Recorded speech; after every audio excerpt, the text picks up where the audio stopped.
Alrighty, welcome back everyone. We just talked about some kind of miscellaneous games, some games that I just found very, very interesting from this past weekend, but let's go ahead and get into it.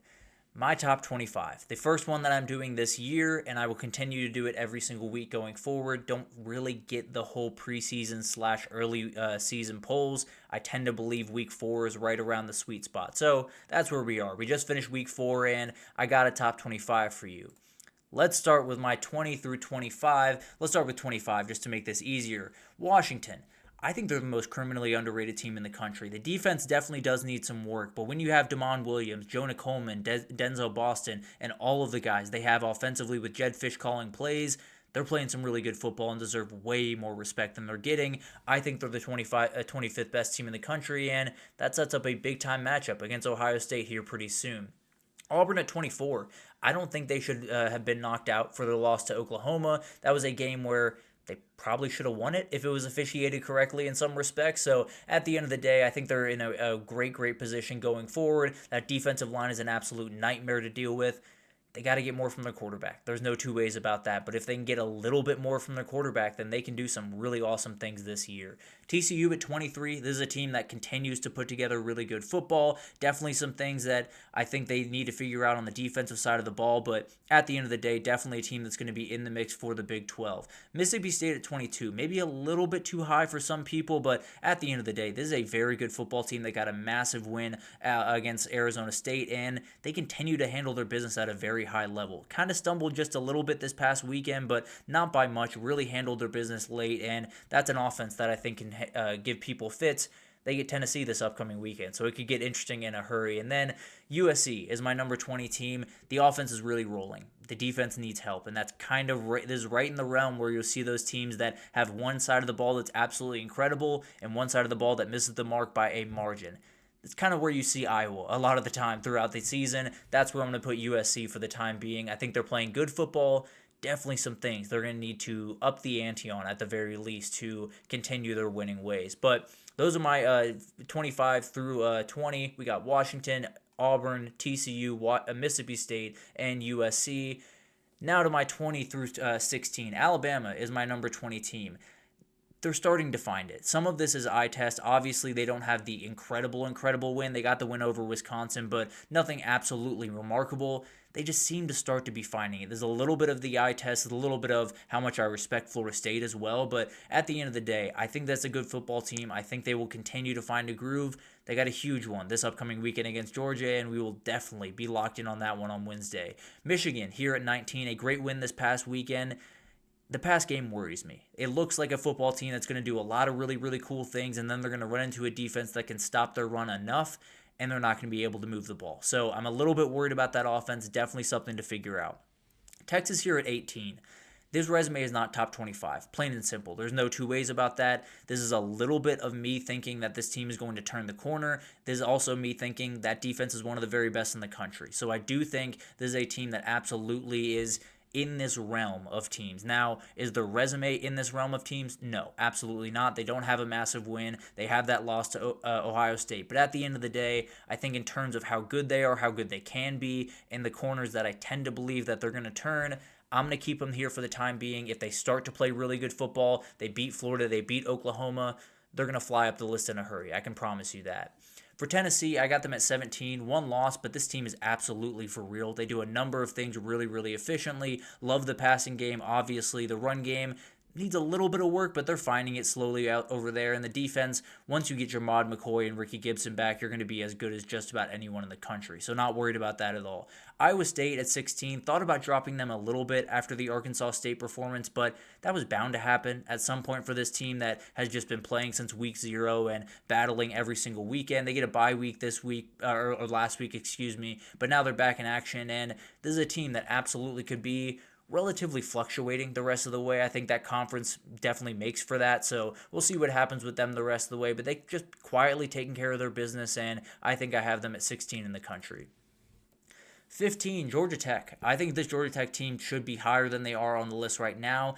I just couldn't put them higher than 15. I honestly thought about it. Going into it, I was thinking they're probably sitting somewhere around 12 or 13, maybe even 11, but just couldn't do it by the end of this thing. So I have me sitting here at 15. I think this team is absolutely incredible. Obviously, the Michigan win doesn't give the aura that it probably gave when it happened, but at the end of the day, that is still a team that you had to physically batter, and they very well did. This is a very good football team, very well coached. They have Haynes King running the offense at a very high level. I think they're going to be a team that's in the mix in the ACC all the way down to the wire. Still some things to figure out, no doubt about that. Still a schedule that isn't necessarily difficult, but definitely some ones that are a little bit more landminey than others. So we'll see what happens with this team going forward, but really impressed with what the Yellow Jackets have done thus far. Missouri here at 14. This team continues to probably be the team that impressed me the most in the entire country, other than maybe Texas Tech, which we'll talk about here in a second. But Missouri continues to put together really good performances. That run game mixed with that defense is going to give you a shot to win a lot of football games, and I'm really excited to see what they can do this year. Obviously, some big-time hurdles ahead, but they're playing great football right now. Vanderbilt at 13, the fact that they are as low as they are in the AP poll is absolutely ridiculous. They are a team that can do really, really incredible things this year. They go on the road to Blacksburg, not a good football team, but they handle business the way you should against a not a good football team. They beat the crap out of South Carolina, and then they handle business against Georgia Southern, scoring 70 points. The team just looks crisp. We talked about it earlier, a team like Indiana where you're thinking there's no way they're going to be better than they were last year. Vanderbilt's in that boat as well, and they were better than they are last year. They're an incredible, incredible football team, and one that I don't know if they're going to challenge for the SEC, but I'm not putting anything past Diego Pavia and the Commodores right now. Texas Tech at 12. This is a team that definitely shot up. There's no doubt about that. Maybe it's a little bit prisoner of the moment, but that was incredible. That defensive line is an absolute nightmare. Baron Morton or Will Hammond, that offense can move the football. They have a run game that is a little bit questionable at times, but Cameron Dickey's going to give you plenty. There's no doubt about that. So I'm not worried about this team. I think they're going to, I don't want to say run away with the Big 12, but there very well could be a margin there by the end of the year. I think they're a really good football team. Maybe this is a little bit bullish, but at the end of the day, I think 12 is a good landing spot for the Red Raiders right now. Ole Miss at 11. This team continues to put in really, really incredible performances and just kind of make it work. It hasn't been perfect by any means. Austin Simmons plays not great football up there in Kentucky. You do enough to get it done with Kejuan Lacey. You have Austin Simmons go down. Trinidad Chambliss comes in. You do enough. You find a way to win the next two games, and I really enjoy watching this team. I think they're going to be a factor all the way throughout the rest of the season. Into my top 10, and Indiana sits in my number 10 position. This is a top 10 team. There's no question about it. Frankly, I could have moved them much higher, if I'm being totally honest. I could have had them sitting at 5 and felt plenty comfortable. I just want to see a little bit more, and I'm not overly hyped on Illinois even going into that football game. So, obviously, definitely some things that you got to love about this team. I think they're better than they were last year. D'Angelo Pons, Aiden Fisher, nightmares. Michael Kamara up front. It's ridiculous what this team can do. And then Fernando Mendoza plays that level of football. You're going to win a whole lot of football games. There's no doubt about that. Penn State at 9. This one is absolutely a little bit more of my preseason kind of coming into this because they haven't necessarily looked super crisp. They don't have a big win yet. I just think this is a really good football team. I really do. I think they're going to be able to put things together, play really good football. A big one this weekend, obviously. If they win that one, you very well could find them number 1 in the country in next week's poll. But at the end of the day, they're playing good enough football. I'm not going to move them down too far. I could have had them right around the 11 area, but I think 9 is fair. Definitely some people that would have them much higher, but I think they're leaning on preseason too much. Maybe I'm leaning on it just a little bit, but I don't think it's too aggressive to have Penn State at 9. Frankly, I think it's a lot lower than some people would have them. Texas A&M is my number 8 team in the country, a huge win against Notre Dame. Defense is a big-time worry. There's no doubt about that. If you're going to be able to do that offensively, especially passing the football, you're going to beat a lot of teams. There's no doubt about that. And they're in a position where they move forward. If you're asking me, if you gave me 2 options coming into this season for Texas A&M, where you said they're going to have a ridiculous defense, they're going to shut down everyone, but the offense just can't find its footing. Or you're going to have an offense that just rips people to pieces, but a defense that just can't quite find its footing, I would take the second one. Because at the end of the day, I feel confident that Mike Elko is going to do enough to figure out what that defense needs to do to be opportunistic at the very least. Maybe not elite, but at least get a couple of takeaways, some big-time sacks, and find a way to win football games. Florida State at 7. I think people have kind of forgotten about Florida State in a number of ways, but they played 2 layups the last couple of games, and they're rolling right along. There's a very good football team up front and on the outsides, and we'll see if they're able to find a way to beat a team like Miami coming up here pretty soon. But at the end of the day, very good football team and one that continues to impress me. LSU, this might be a little high for some people, and I totally understand that. The Nussmeier injury does affect this, and maybe it shouldn't, to be totally fair, but at the end of the day, you're able to go on the road to a place like Clemson. I get it. We know what Clemson is now. At the end of the day, you're able to get that win against a defense that was playing really much better football than they were now, at least than they are now. So I think LSU is a team that they're playing ridiculous level of defense. I think that helps them a lot here, and I know who Garrett Nussmeier is. Without the injury, I know who he is. I know what that offense can be. I think 6 is a good landing spot for them. Into my top 5, and Oklahoma is my number 5 team. This is my reach. This is the one that I think a lot of people will look at and say, they got to be around number 8 or number 9 or maybe number 12. No. This team deserves to be up here for a couple of reasons. This is one of the best defenses in the country. They absolutely are going to keep them in every single game that they play. They're going to be put in positions to win against Texas, against Alabama, against Missouri, against any playoff team that they might face with that defense. And then you have the guy. When I look around the country right about now, there are so many players, there are so many quarterbacks in particular that aren't just making the plays when they need to be made. He is doing that. He's finding a way to get the open receiver. He's finding a way to, when they need that final drive late in the game, to go down and make it against a team like Michigan, that good team, as we've seen the last couple of weeks. Also against a team like not Tennessee, excuse me, a team. Why am I blanking on who they just played? A team like Auburn, my goodness, a team like Auburn this past weekend that has played really good football, is a very good defense. I just think this team has just those couple of pieces that are going to make this thing work. The run offense definitely needs some work. They need to work on that offensive line, continuing to get better. But that's team playing really, really high-level football, and that quarterback's playing as well as anyone in the entire country right now.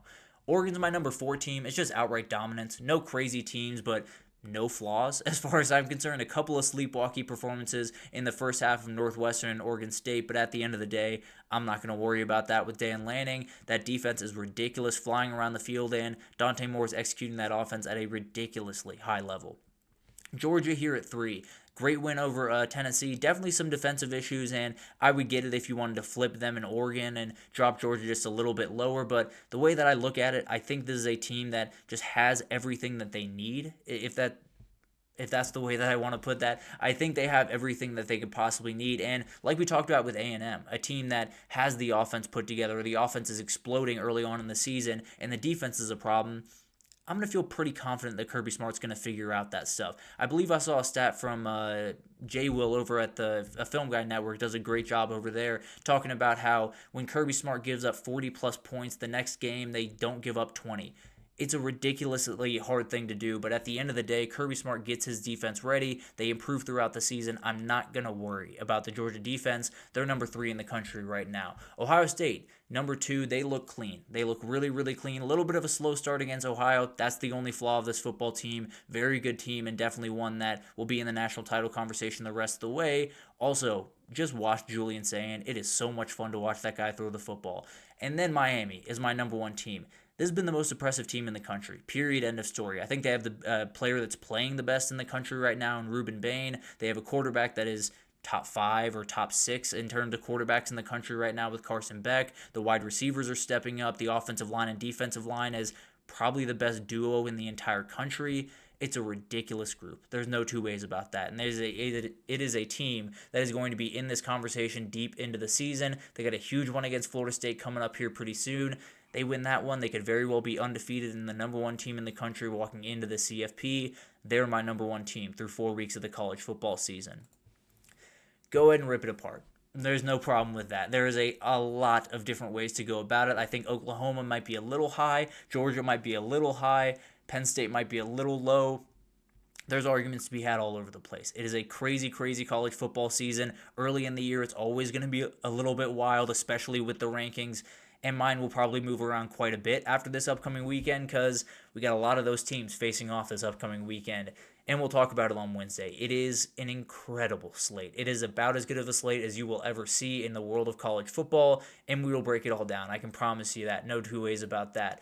I did want to say one thing before we get out of here. Wanted to send condolences over to the Clark family. Sean Clark, the offensive line coach for UCF and the former head coach for Appalachian State, passed away, I believe, this morning, if I'm not mistaken. The details of that have not really been released. We don't know what happened. Seems to have had a medical emergency and passed away this morning. Just wanted to send condolences to that family. Obviously a horrifying moment, and condolences to the App State football program that has connections to him, the UCF program that just lost one of their coaches. Absolutely terrible moment for them, and hopefully they can find some type of peace throughout this time. Terrible, terrible thing. Just wanted to say that before we got out of here because he absolutely deserves that. But at the end of the day, thank you so much for tuning in to just another edition of Just Another College Football Podcast. An incredible weekend in the books.